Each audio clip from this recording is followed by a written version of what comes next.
अहनबमक्तदा लेचल radio lab channel की listener खुदिमकपु तराम नोक्चरी ngasi wari asina aikoina hana mamangda hapchakraba इंथोकपीख्रबी निंगोल हारिबा वारीदुगी अरोइबा तांककनी अदुगा वारी असिबु इबिरकपिना मोइरांग लैमा अदुदी मयाम पुन्ना वारी असि अमुक तामिनारसि अशोकना तोंबो ओ तोंबो मसिबु कराय लेख्रबनु नते पुंगसु फना थिंजिलै नहान खैदि थोलकपु मतम यौरबनी ओ तोंबा तोंबो खानदिदा इमुंगदा चंगलगा हेक्ति येंगलुरगे इस अइना ngसाइदगी कौरी अदुगा मानसिदा कया नुवाना तुमलिबनो तोंबा ऐ तोंबा हौगलोमनि नंगबो ngसाइदे अइना कौरी सि तादेमनि तोंबा याम तन्ना ममित पांगलई कइदोरगे हिंगसिदा अस कराइदगी हिंगो पुंग 8 मखाइगी पाव फावो पाद्री ngasiदी थोलकते कइदोरबनो ना हंगबा चंगकपनी नचा नुपिसु लेरमदे नंगसु ngसाइदे कौबा तादे इचनबिना काय चख्रबा खंगदी नुमिदांग सोइरबनी कइनो आइसिबो लाओ अमते येंगुसे तोंबा मदे अशोकना इमुंग अमदे येने खा सिनबा थुंगना चटलगा थीरुरे फंगमलक्त्रबदुदा मथा साना अस काय चटलमनि तोइसिदे लंबी असबो फावदंग थोगी येंगुसे कना खंगबा दुकान चटलमबसो अदुना फरनी लाओ तोंबा असमना तोंबगा अशोकना लंबी अचौबदा थोलकलगा येंगलकपदा उरे सानोइना लापतकना इचनबीबु थिलकपदु मदु उबदगी तोंबा मथोंग खंगदा साउबा हौख्रबनी ए आदलाइनी सानोई होइदा चलुरी माले अशोक ngasiदै थोलारोय इसा क्या नुआइते नंग हलो इचनबीसु लैरबनी ने यारे हनख्रो होय होय अदो हयिंदि गाना थोलौको तोंबा तुमिन चंगलक्तुना मखोइगी फौ तकफम लैरिबा संगतबदुगी मनाक्ता तुमिन लेपतुना लैबनी इचनबी चंगलकपु उबदा हंगलकपनी असाउबा खोनफमदा नंगाय चलुई मपागी असाउबदु उबदा इचनबी पाउखुम पीबगी महुत मखोन थोकना कपख्रबनी कदाइदा चलुगे हायो असेंगबदो हाइद्रबदी नंग आइगी खुता सोइदना सिरनी पाबा इनाउगी मनाक्ता कनागी नाउ अइना चटकनो हाइबो नत्रो हा नंग लम याम हेनिंगब्राबा अइसे केमदा कीदब्रो पाबा अइ मतुंगदा चलरोइगे अइबु फुबीगनो पाबा अइ लांजरे अइ किजे ये पाबा नंग मतुंग हेक चलबा अइबु फते हाइगनो चंगुजो होय पाबा इचनबी यामना कीने इमुंग चंखिरमी तोंबा अयेंगबा माइकई अमदि येंगदुना तुमिन मंगदुना फमलम्मी अइ वखलसिबु लालब्रा अंगांग असिदैना तौरिसिबु चुमलब्रा तोंबा मथंता मवन मवन खंजरमी अदुबु मसागी फत्तबा हैनबी अदुदि थादोकी खंदे नुमितुमा चाक इसिंग थोंगदा तुमिन तुमिन मखोय मखोयगी कादा तुमदुना लैनख्रे असुमना सुम हौजिनखिबना हौजिकति लेकाय मियाम तौदुना तोंबगी इमुंगी अमदि इचनबिगी खंदुना नुपी अमा सिंदुना पिक्तकना कैना कटलगा लोसिनख्रे इचनबिदी ममातो लाकपदगी हेना अवाबु ओइख्रे मिकुप अमता पोथाबगी मतम पीदे थबक सुंगलै लैत्रबसु अदुम पंकौदा कौदुना पाखोन पंगसीदा सिरमी मेमना हाय इचनबी कई हाइगे इमा सिदा लाओ इमा आई साखुमदे इसिंग होलिये हाय इसिंग होनबगा लाइरिने आई खोंगसे चिकपना लोइरे अमता नमु लाओ याम थुना लाओ होय इमा आई सनाबुलसे थममखिगे हाय अमोनबिया मोंदना अमुक लेरनु फलाउ को अइने हेक्ता तुम्बा याब्री येंगे तौबनी थौना ngangnaba wakraba angangni satlakteba कौरदी इचनबी साखुमदा सनाबुल थनमलगा मेंबगी मनाक्ता लाए इमा कराइदा नमुगे से खुदगिना खोंदोन फाउबा नमु खुजिंगदुसु सिकपना लोइरी निंगथीना अमता नममुको इचनबीना मेमगी मसा पुंबा निंगथीना नंबीरमी ngayhaki matung me madu khara khara tumninglakla mali tanjadуда ichanbina makhongda khangmet ekmet siluri me madu khangna oima sire hai karino adu kana me silidubo yari chakro chalo thaba ama tawbadane nongmata ju chana tawkhidrabani chalo ising du holuro chalo mamkhibana halani hoi ima tawja saisi nungsi phamama ikhang khangde masigi angangse kaisu najaramdaba khongse महापापी के आंगसिना मुना हलमिने अयो अस खुमित करो इने कायरे हो मपा तोंबस तारदुना चंगलक्लमी कइदौरगे मेमा अयो खोंगसे चिकपना याद्रे कइदौरगेने नंगबो ꯍꯣ ꯈꯣꯡꯁꯦ ꯅꯥꯏꯌꯦꯅ ꯅꯆꯥꯅꯨꯄꯤ ꯁꯛ ꯐꯖꯕꯁꯤꯗ ꯅꯝꯍꯜꯂꯨꯔꯦ ꯑꯗꯨꯒ ꯃꯥꯗꯤ ꯅꯝꯕꯒꯤ ꯃꯍꯨꯠ ꯃꯈꯣꯡ ꯑꯗꯨꯅ ꯅꯦꯠꯁꯤꯜꯂꯝꯂꯤꯕꯅꯤ ꯅꯣꯏ ꯈꯨꯕꯣꯝꯁꯤꯗ ꯑꯩꯌꯣ ꯑꯩ ꯅꯥꯕꯅ ꯁꯤꯗꯣꯔꯕꯅꯤꯀꯣ ꯑꯁꯦꯡꯕ꯭ꯔꯅꯦ ꯃꯦꯝꯃ ꯅꯪ ꯍꯥꯏꯗꯨꯕꯣ ꯃꯄꯥ ꯑꯩꯅ ꯑꯃꯨꯛ ꯑꯣꯏꯗꯕ ꯍꯥꯏꯈꯤꯗ꯭ꯔꯣ ꯑꯩꯕꯨ ꯌꯥꯝ ꯊꯥꯖꯗꯕꯒꯤ ꯋꯥꯅꯤꯅꯦ ꯃꯣꯏ ꯃꯄꯥꯒꯤ ꯃꯑꯣꯡꯁꯤꯗꯤ ꯊꯥꯖꯩ ꯑꯗ ꯁꯨꯝ ꯍꯪꯕꯅꯤ ꯀꯌꯥꯝ ꯀꯟꯅ ꯅꯥꯔꯒꯦꯅꯦ ꯅꯪꯕꯣ ꯍꯤꯗꯥꯛ ꯊꯣꯝꯁꯤꯔꯣ ꯈꯪꯗꯦ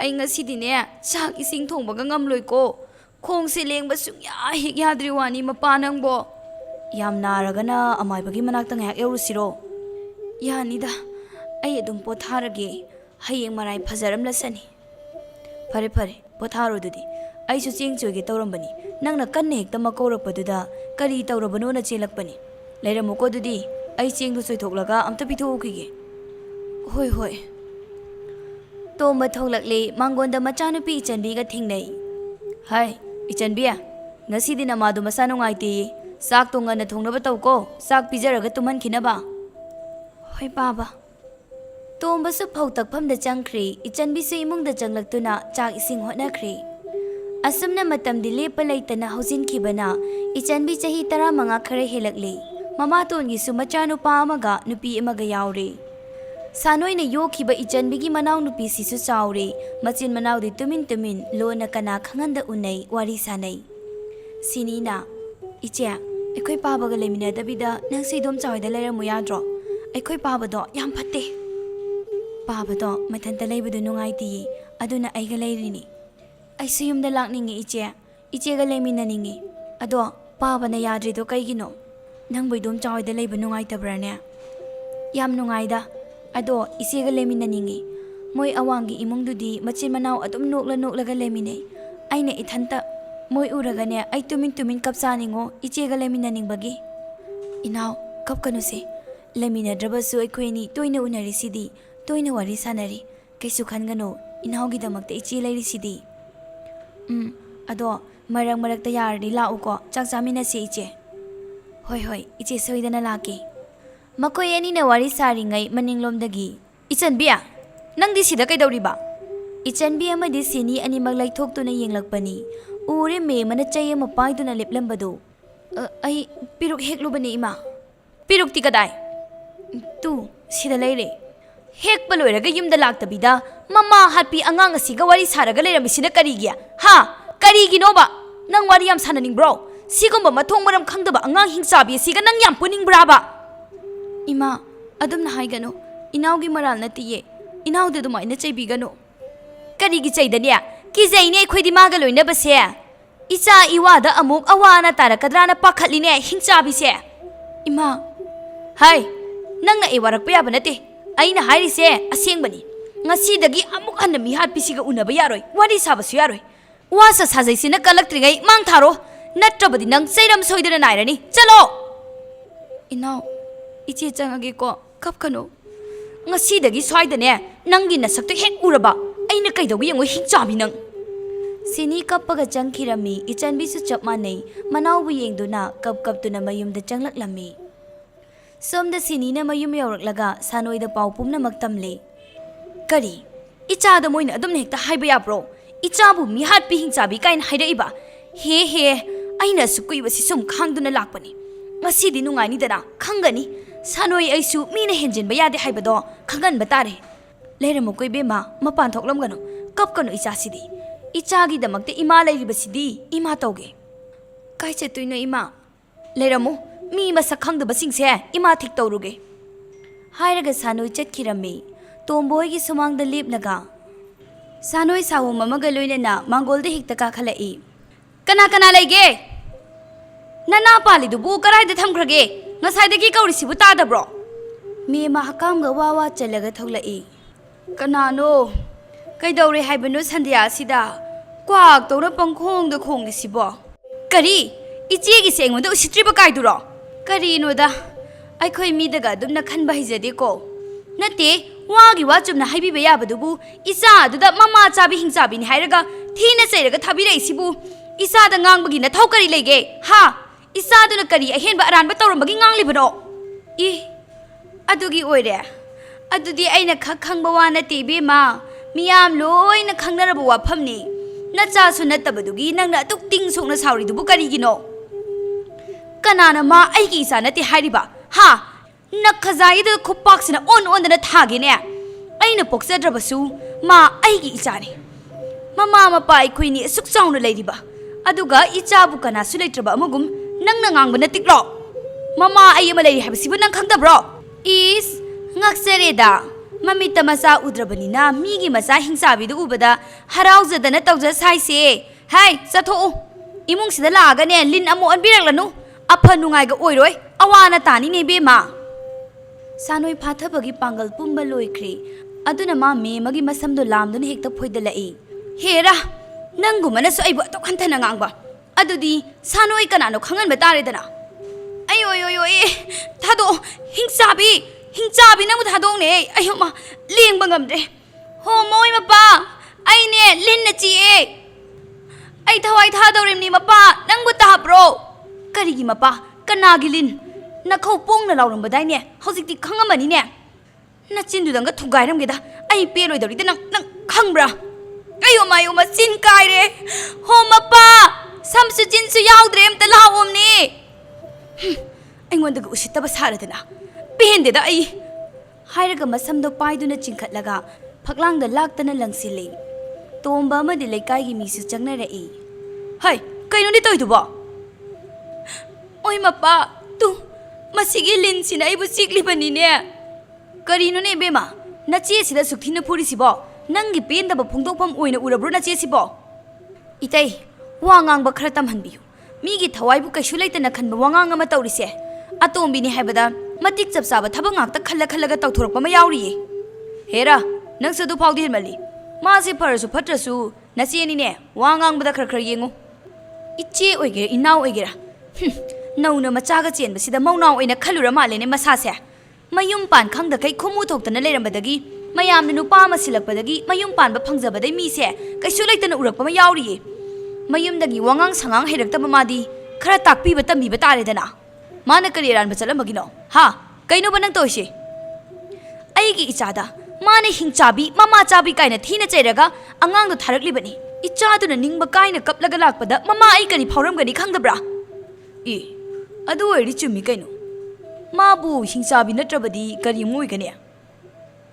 Oh, itaigi khutyaw bagi oire. Ari bisina chauna ngangli sidia. Hey, nasado khoirom do halakano. Ngamni na yokhradi ne amu pirake khalakano.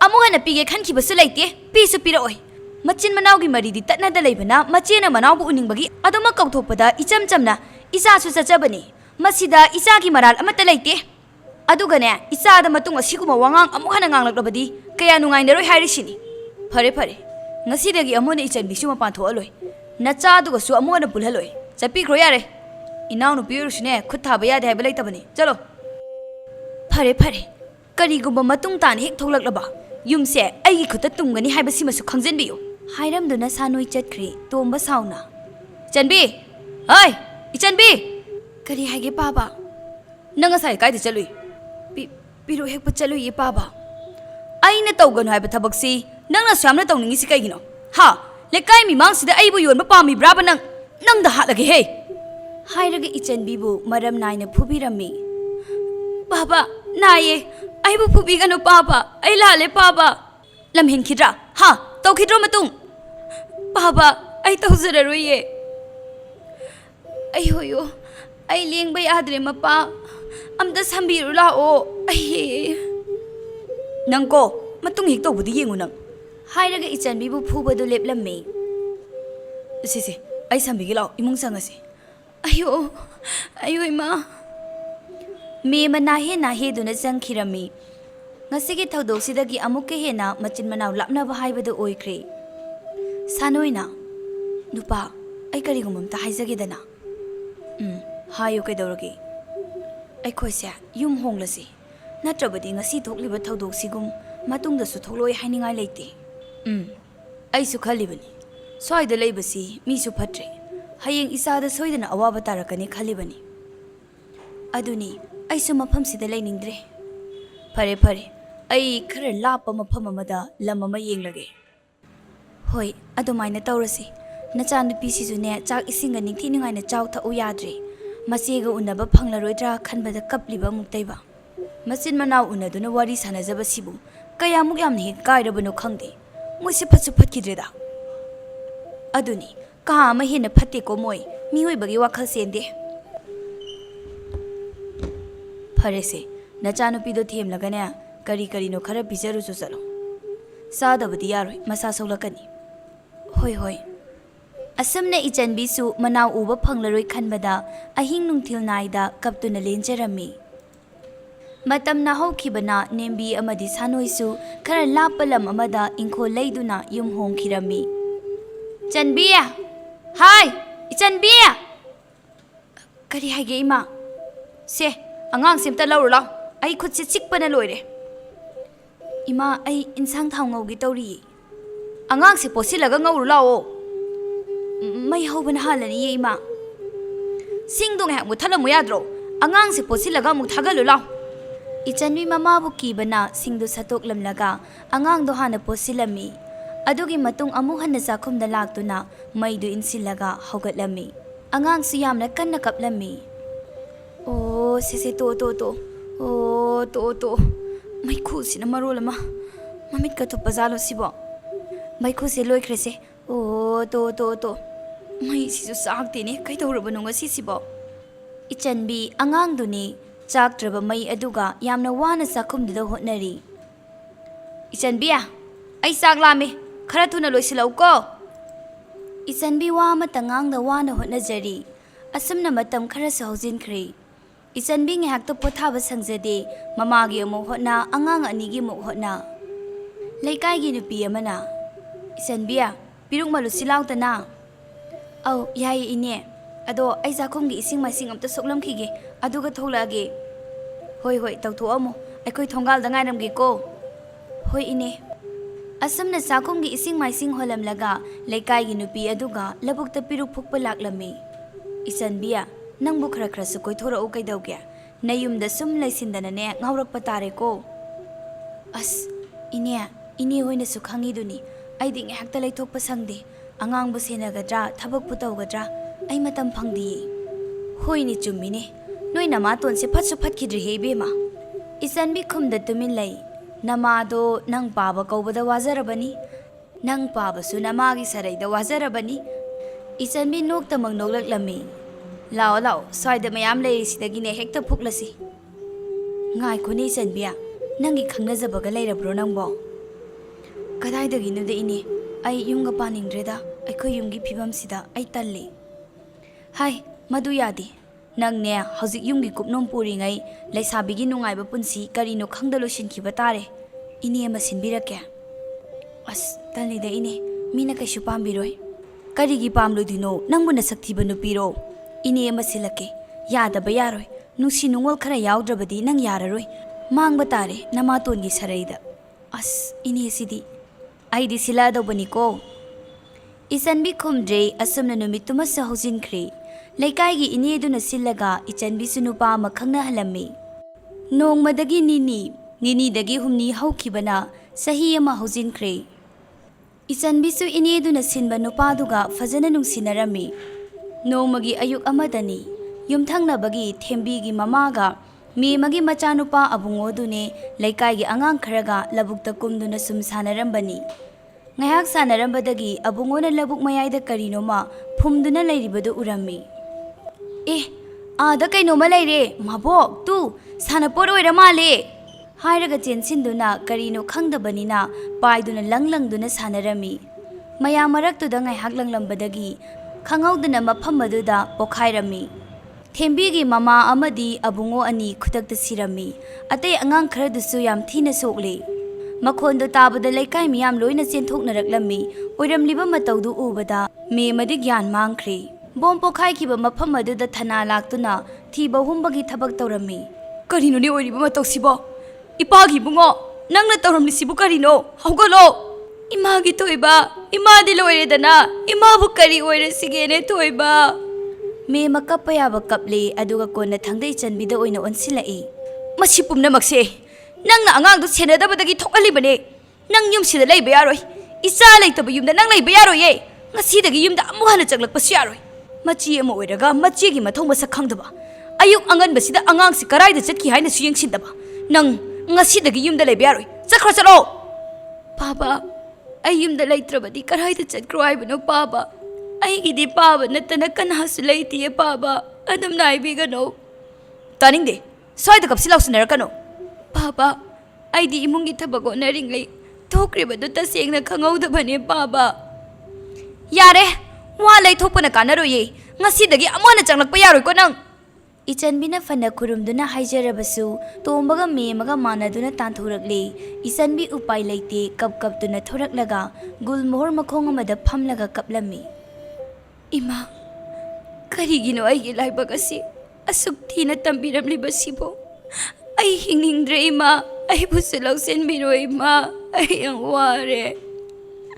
Inausu kitaba kuire, karay dalay krabano ay basukangdre. Housing na ay itanta, karay da kanagi da salugani. Ay bukana na lang senbigani ima, ay bulaw bulao.